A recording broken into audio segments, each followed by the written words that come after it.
Orc, the bardic paladin, who sings and plays again. He tells the tales of glory and weaves a magic story. He'll join you at your table and ask you to share a fable. Heroes of humble origin, villains who must be fought again. No matter their skill or prowess, the people in life are countless. So we pray you heed our request. Enjoy this tale of sidekicks and side quests.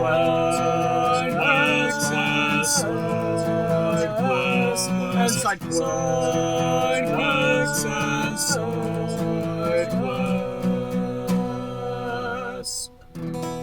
Episode 45, Ignum Eldeus and the Cult of Destruction.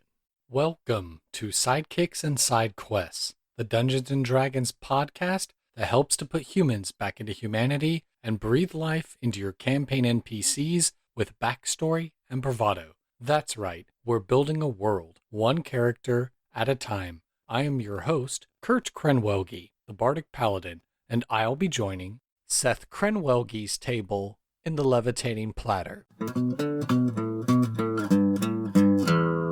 Hello, welcome to another exciting episode of Sidekicks and Side Quest, the best unofficial D&D podcast in my humbly biased opinion. You know the drill, my name's Kurt, and I'm joined by a special guest from a far-off land. I call upon my kin, I call upon my blood. Hello, would you like to go ahead and introduce yourself and tell us what it is that you do? Hi, my name is Seth. I'm Kurt's cousin from the far-off land of Nevada, very far from you. I am currently working through college, and I do Dungeons & Dragons to pass the time, and I play a lot of it.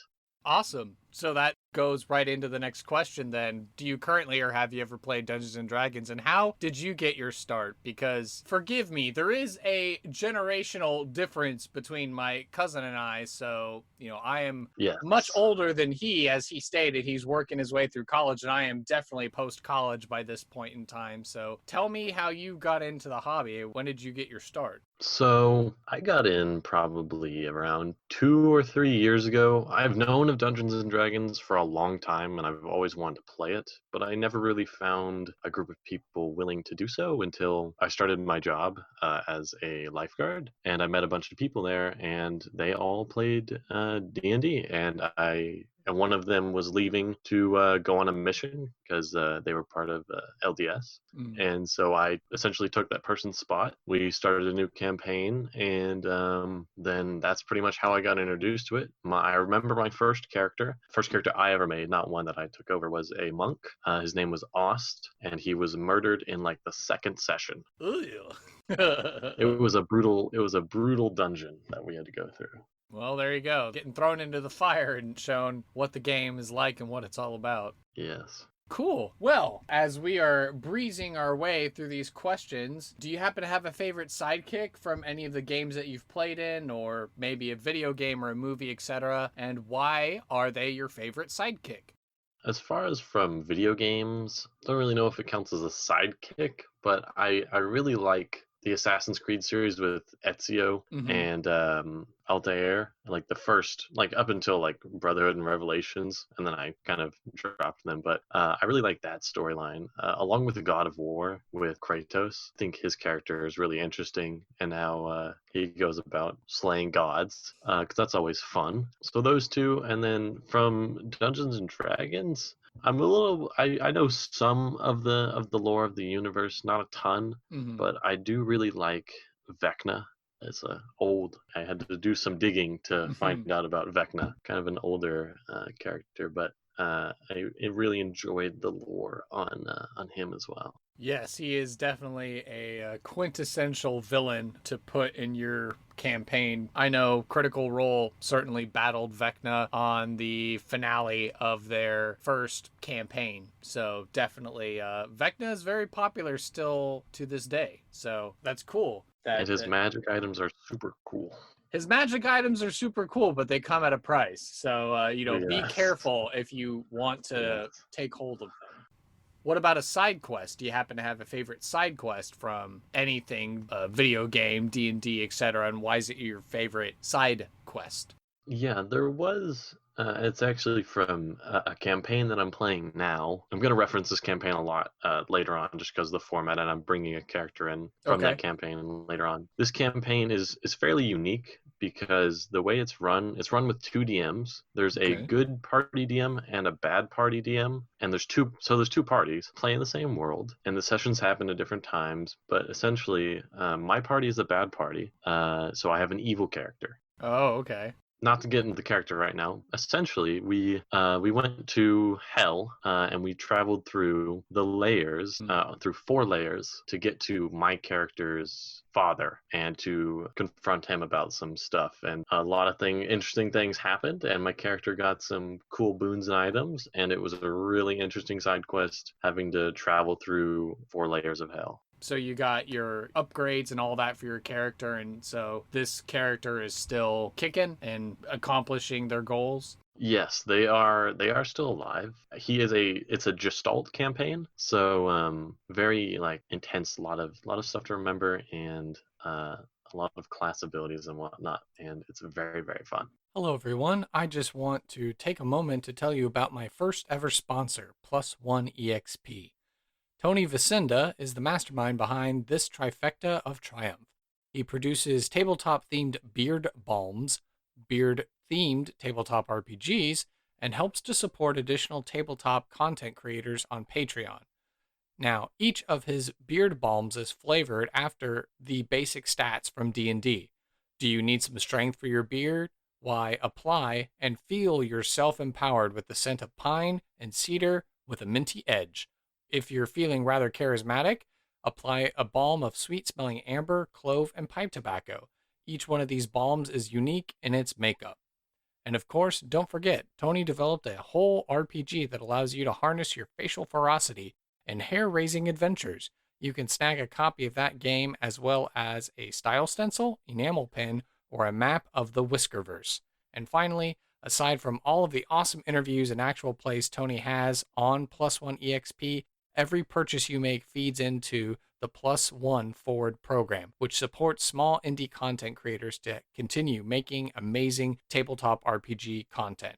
So head on over to plusoneexp.com. That's plus one spelled out and exp.com in order to shop for these balms and games and more. And when you go to check out, use my affiliate code Randolph to save some coin on your purchase and to help support Sidekicks and Side Quests.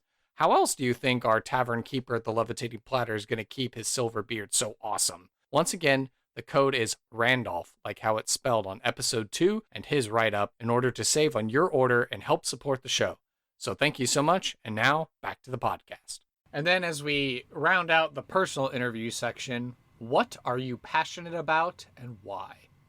Obviously Dungeons and Dragons, but I'm also very passionate about, I really like history, specifically mythology. It's just always intrigued me, like Greek, Egyptian, Norse, Mayan, whatever it be. I really like mythology and researching it. I've read the Odyssey and the Iliad, all that jazz. I really love all that stuff, all the heroes like Hercules and Achilles and Perseus and whatnot. So I really think, because it's all just like one big giant D&D campaign, if you ask me. So yeah, quest from the gods, go do this. It's like, okay, sure. So I really love that kind of stuff. And I try and, I think I pull a lot of ideas from what I've learned from mythology and try and put it into some of my characters sometimes, which I think helps me. And probably was part of the allure of D&D was all the mythology and kind of do what you want, talk to gods and stuff. So are you looking to explore that in college as far as like history and the study of mythology and all that? I would like to, if anything, as a hobby more than like an actual career field, because there's not a ton you can do with that kind of degree or something like that. But I might look into it as something to just take for fun or just for my own knowledge. Yeah, cool. Well, we've learned a lot about my cousin Seth, and so let's go ahead and delve into some NPC creation.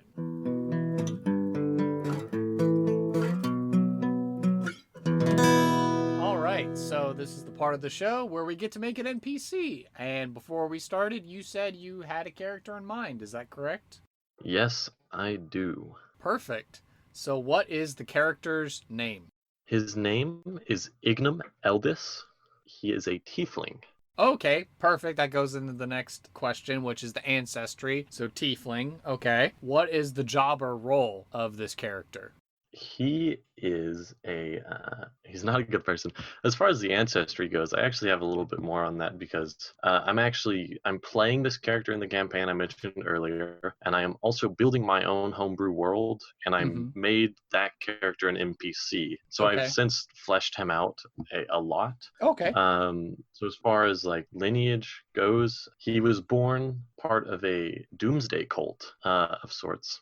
He was born from a ritual, and he is son of an archdevil, and in this doomsday cult, they have a prophecy that this ritual will be performed, and then this child will be born, and they will bring about the destruction of the known world. So he proclaims himself child of destiny, kind of, harbinger of destruction and things like this. He's very arrogant and self-made, and so that's kind of where he comes from and what his personality is, I guess, a little bit. And then as far as his job, bring about the destruction of the world, pretty much. In my world, it's there is a god of destruction, god of darkness called Edon, and it's the cult in my world is called the cult of Edon, but you can easily adapt it for anything that you want. And so his goal is to actually kill the sun and bring about true darkness. Ah, okay. So he's a cultist. So he's a cult leader, basically. Yes, pretty much. Okay. How old is you said Ignis was the name of the character? Ignum. It's Ignum. Igum, yes. Ignum. How old is Ignum?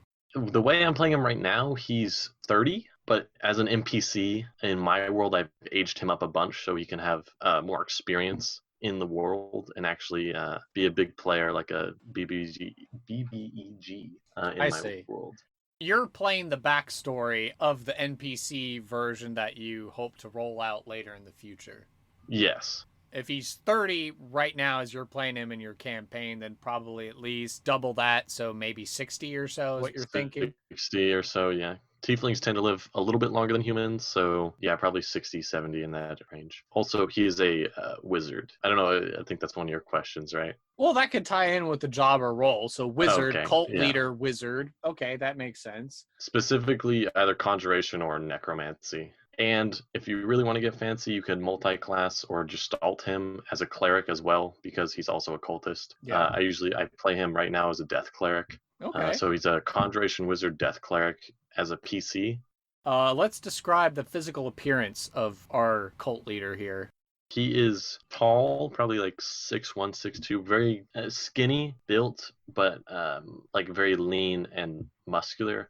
Handsome face and horns that kind of go back into his hair and then up. And he has short black hair and a very chiseled jawline and some nice red eyes. The reason his appearance is so specific is because when he went to go see his father in hell, the archdevil, his father granted him a boon and essentially imbued him with the power of being an actual devil, because he's just a tiefling, but now he's turned into an actual devil. I actually classify him as an NPC, as a fiend, because of that boon. And essentially his father gave him the ability to make devil deals with people and have the properties of being a devil. Also, as a PC right now, he does have 30 charisma because of that boon. Holy cow. Which is extremely high. Yes. It's because the campaign is played at such a high level of being a Gestalt class. I always describe him as being very handsome. Okay. And so does his eyes match his pigmentation color, or is he like human skin tones, but then he opens his eyes and obviously the horns are dead giveaways? He is always tiefling, like red, like the reddest red you can believe, and red eyes, like tiefling through and through. He would never change his appearance. He's too arrogant for that. Okay. Describe Ignum with 3 adjectives. Deceptive, silver-tongued, and arrogant. And let's see, what is a valuable item, a piece of lore, a secret, or some ideal or concept that this character ascribes to? I can probably give a lot on this, actually. An ideal, Ignum hates humans. He really hates humans, for good reason, too. In my opinion, in my campaign, they're always really mean to him, so he really Okay. hates humans. His item would be, he carries his spellcasting focus. It's a devil's horn that he tore off of a devil while he was in hell. And it's kind of like a wand that he uses now as a spellcasting focus. So that would be his valuable item. What is a particular quest that Ignum would be willing to recruit or hire player characters to go and do for him?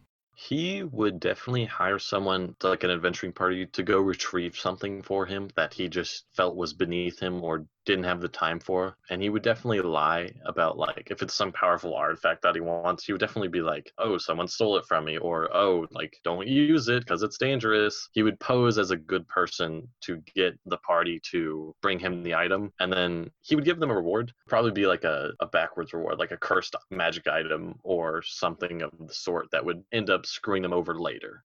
Okay, so he's going to ask them to go retrieve an item for him. It's of great importance, and he makes up lies and excuses as to why he can't do it, or doesn't lead on that it's actually, he needs it for some cultish, nefarious purpose. And so they do this, they succeed. He rewards them with a cursed item that's going to bite them in the butt later. But what's going to be the consequence of failure, or what's going to be the result if they refuse to take the quest, if they just refuse to talk to him and listen to him?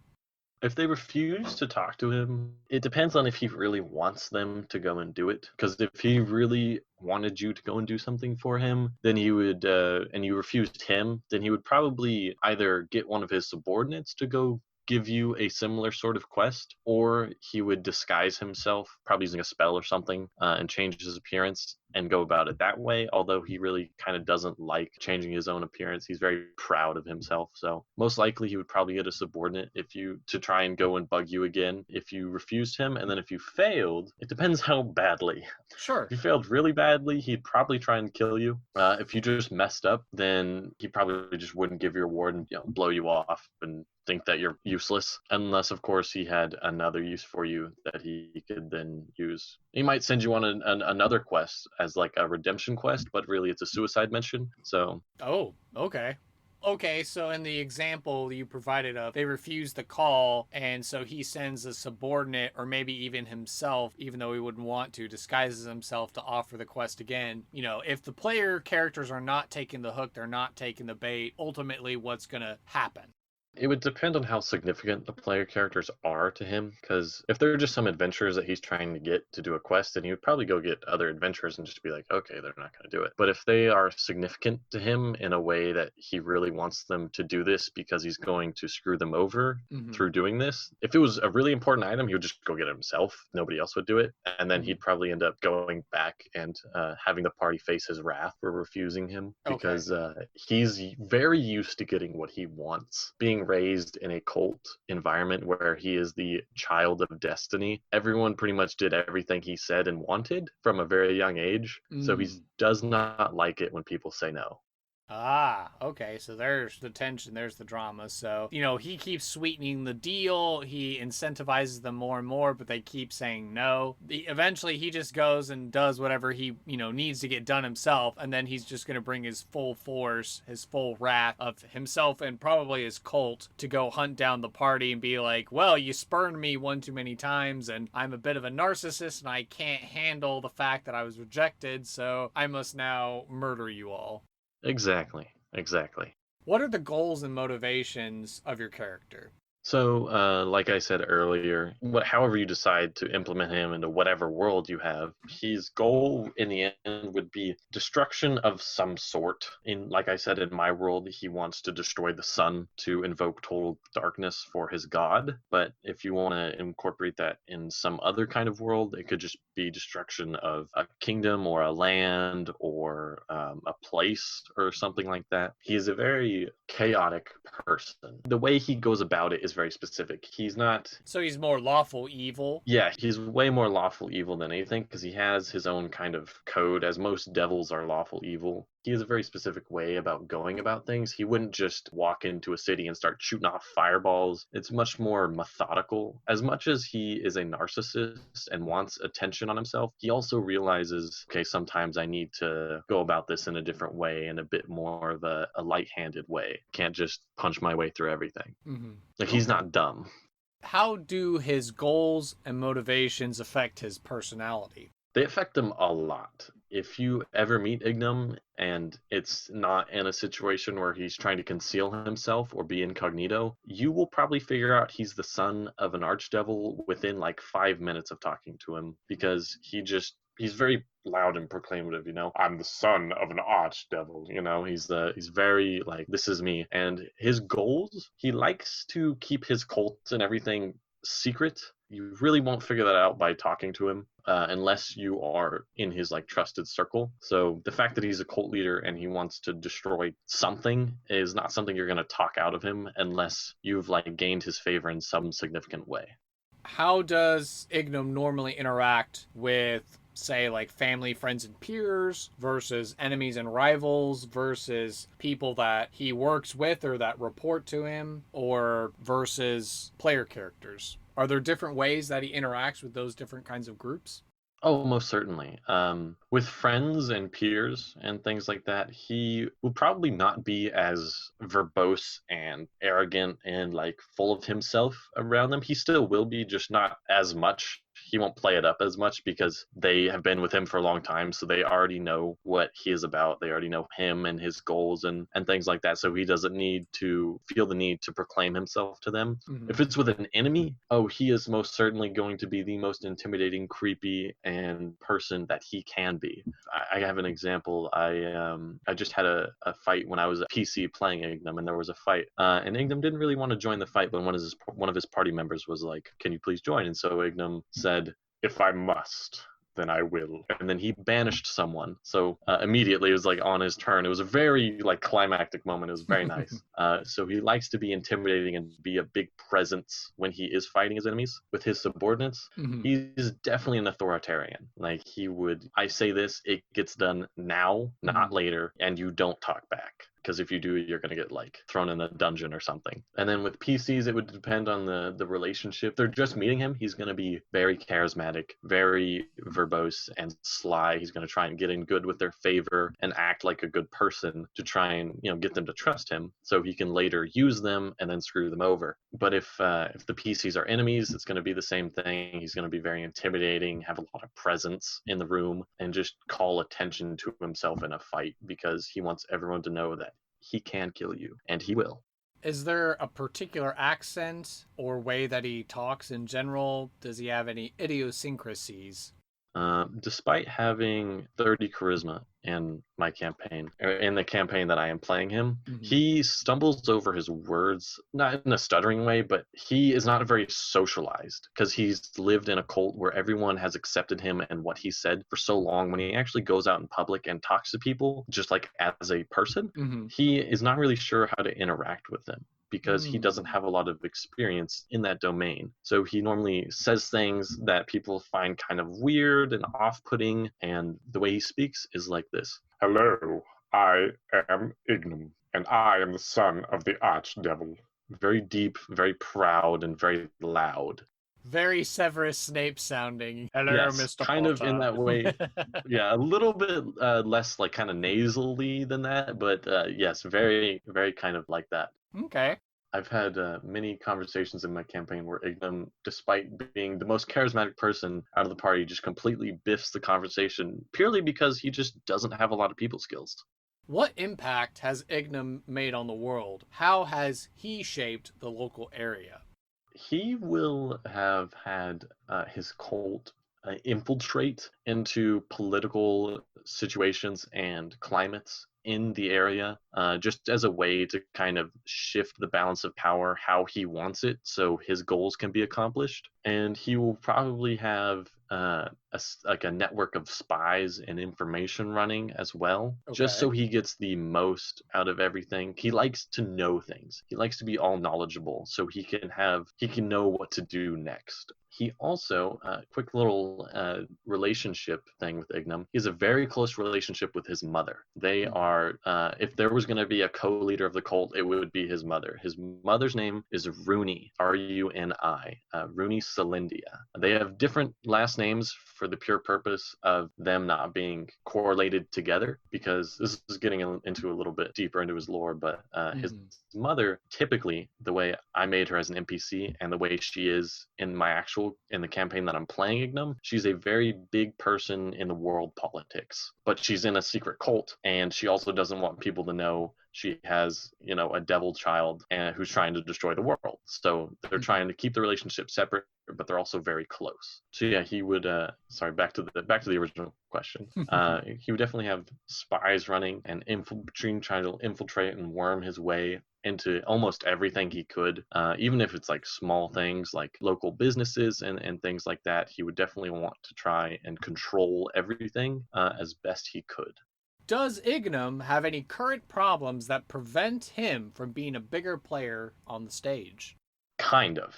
Any order that's dedicated to law and rooting out evil will definitely be something that is a big enemy to him. Anything that hunts fanatic cults, if you have a group of religious zealots or something of the sort, definitely will be an issue for him. Also, divination magic is a big issue for him, because you can divine on people and then you can realize that Ignum is not a good guy. He's actually run into that problem as a PC as well, and I'm having him now use spells to protect himself from being read by divination magic. So if you want to add something to Ignum, he definitely has protection from divination as he's gotten older, because of all the BS he's had to go through with having to avoid those divination magics and things like that.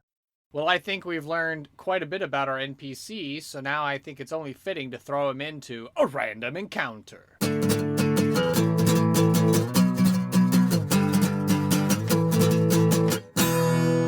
Okay, so this is the part now where we do a short roleplay exercise. My cousin's already shared some of the voice with us a little bit already, but now I have to think of what is going to be the best scene to showcase, the juice, the gravitas that Ignum has. Do you think it should be a scene where Ignum is maybe talking to a subordinate, Ignum is talking to an archdevil, or Ignum is speaking with his mother, or what are you thinking? Those are all good, actually. Yeah, or he's trying to talk to a potential adventurer, although I don't want to have any of my babies be harmed, so... Yeah. Those are all very good. The adventurer one is good, and I think probably... God, they're all so good, because I've done all of them as Ignum. Ooh, how about since we're portraying Ignum as an older individual and he's this cult leader that's running a spy network, what if the scene, the random encounter, is I am your spy master and I'm reporting to you what we've learned, and then we can have a little bit of back and forth banter and talk about the aims and goals of the cult or something like that. Yeah, that could work. Just want to take a moment to recognize another sponsor of the show, Reaper Miniatures. They have been Texas Titans of the tabletop industry since 1994. They're right here in my backyard, and they have an amazing warehouse and game store. They make everything from paints to gaming accessories. Stream on Twitch with tutorials and interviews, and host the ReaperCon, this year back in person from September 2nd to 5th, 2021 in Denton, Texas. Whatever system you're running, whatever game you're playing, Reaper has a miniature that has you covered. Want to include Randolph in your game? Then might I suggest looking at their catalog for SKU number 77661. Perhaps you need a Lord Grubbub. Check out SKU 02646. Are you in the market for your very own Skink Nose the Lich? Look no further than SKU number 77280. Every time you shop with them and you spend at least $40 on your purchase, they will give you a cool new mini for free. And this miniature of the month is always something new. And if you're wondering how you can enjoy the benefits from my sponsor, if you visit my website, you can find a link for our sponsorship and use my referral code link when you shop to help support Sidekicks and SideQuests and get you some savings. By clicking that link on my website, it helps to track the traffic that our show directs towards Reaper miniatures. The more traffic, the more that our Texas powers will be able to combine. So again, go check the link out on my website in order to use my special referral code, and be sure to follow Reaper Miniatures on Facebook, Twitter, Instagram, Twitch, and YouTube. And be sure to sign up for ReaperCon 2021 and tell them that Sidekicks and SideQuest sent you. So thank you very much to this sponsor, and back to the podcast.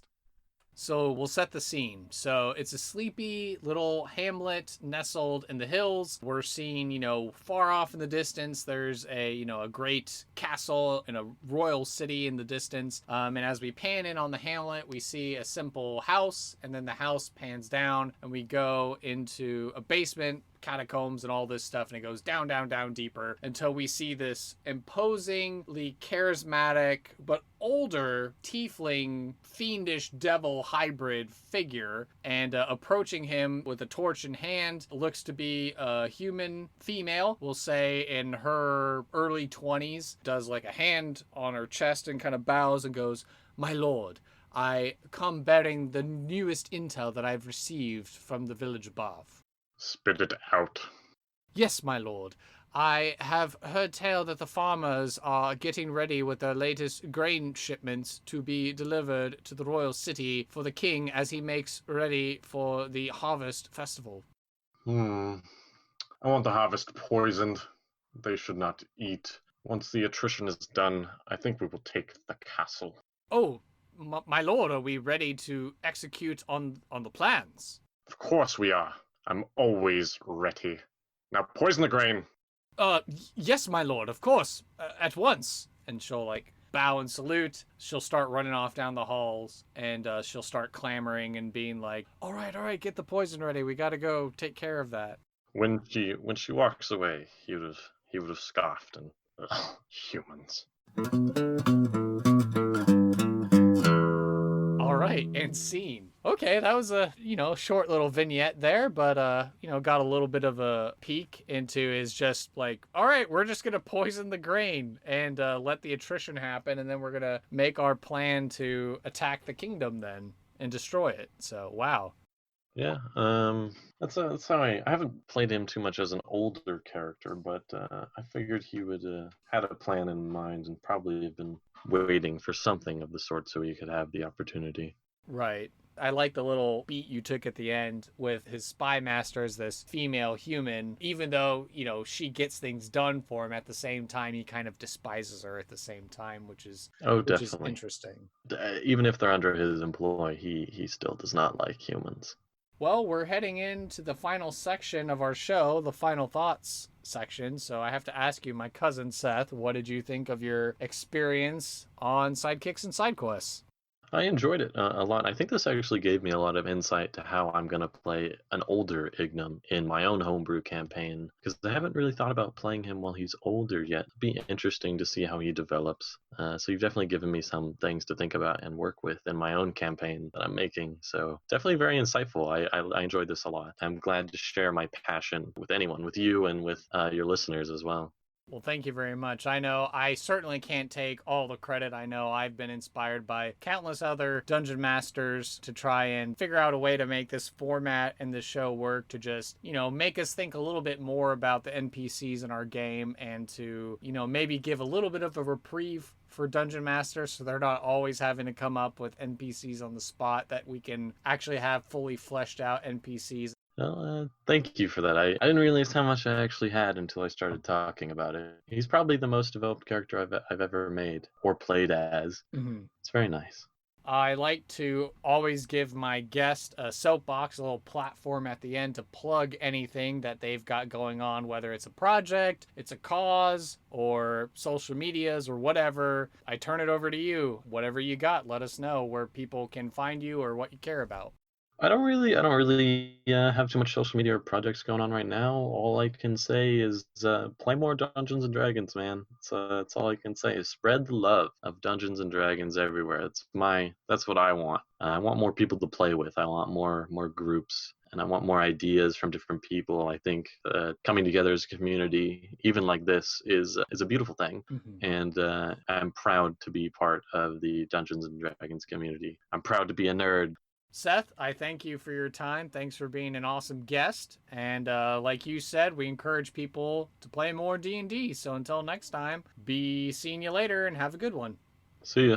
Thank you for listening to this episode of Sidekicks and Side Quests. Be sure to subscribe to the podcast through Apple Podcasts, Google Play, Spotify, and Overcast. Or feel free to save the RSS feed to use the app of your choice. Visit our website, sidekicksandsidequests.com, for links, write-ups of the NPCs, and to learn more about the show and the guests who have been on it.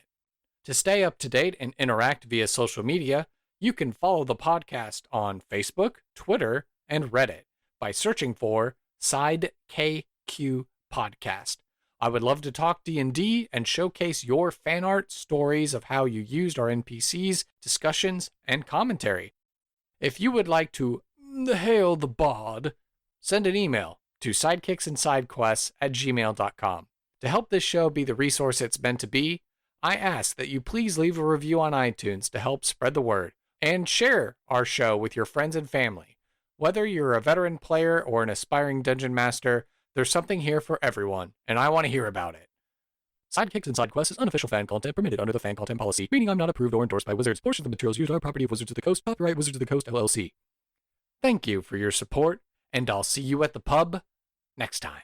Bar to rock on 1, 2, 1, 2, 3, 4.